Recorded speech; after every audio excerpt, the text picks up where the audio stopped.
கிறிஸ்துவுக்குள் பிரியமான சகோதர சகோதரிகளே, கர்த்தர் உங்கள் பட்சத்தில் இருக்கும் போது உங்களுக்கு எதிராக நிற்பவன் யார்?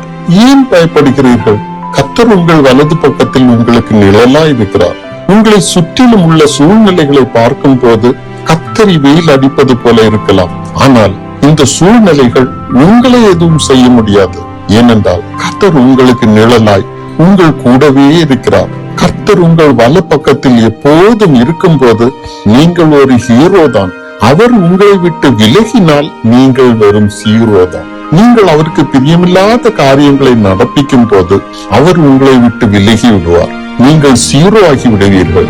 எதிரிகளின் சிறிய தாக்குதல் கூட உங்களை நிலைக்குள்ளே செய்யும். பெரிய பாதிப்பை உங்கள் வாழ்க்கையில் ஏற்படுத்தும். பிரியமானவர்களே, கர்த்தருக்கு பயந்து தீமையை விட்டு விலகுங்கள்.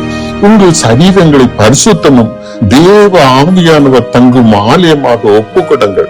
உங்கள் திறமையை நம்பி உங்கள் இஷ்டப்படி உழைக்காமல் மன தாழ்மையோடு தேவனையே சார்ந்த கிரியை நடப்பீங்கள்.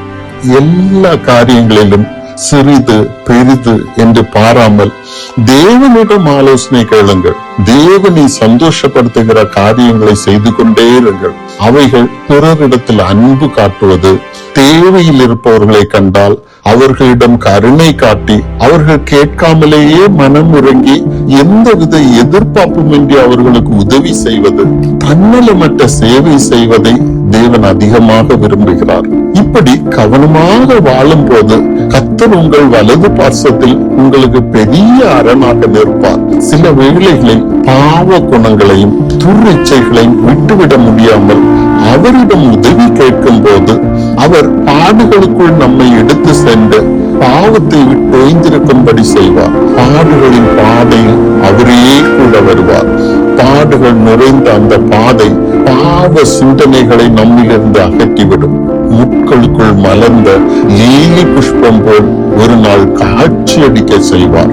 அவரால் தெரிந்து கொள்ளப்பட்டு நேசிக்கப்படுகிறவர்களையே இந்த பாதையில் நடத்துவார். எனவே பாடுகளின் பாதைகளுக்காக இப்போதே நன்றி சொல்லுங்கள். எதை குறித்தும் கவலைப்படாமல் முன்னேறி செல்லுங்கள். நடந்ததெல்லாம் நன்மைக்கே என்பதை நினைத்துக் கொள்ளுங்கள். தேவன் அனுமதிக்காமல் உங்கள் வாழ்க்கையில் ஒரு முடி கூட கீழே விழாது. உங்கள் முடிகள் கூட அவரால் எண்ணப்பட்டிருக்கிறது என்றால் உங்களை அவர் எப்படி கைவிடுவார்? யோசித்து பாருங்கள். அவர் உங்களை கைவிடவில்லை. உங்கள் வாழ்க்கையை ஒரு மனப்பாக அவர் தன் உள்ளங்கையில் வரைந்து வைத்திருக்கிறார். அவருக்கு உங்கள் வாழ்க்கையை ஒப்பு கொடுத்து முன்னேறுங்கள். தேவன் உங்களை ஆசீர்வதிப்பார். ஆமென்.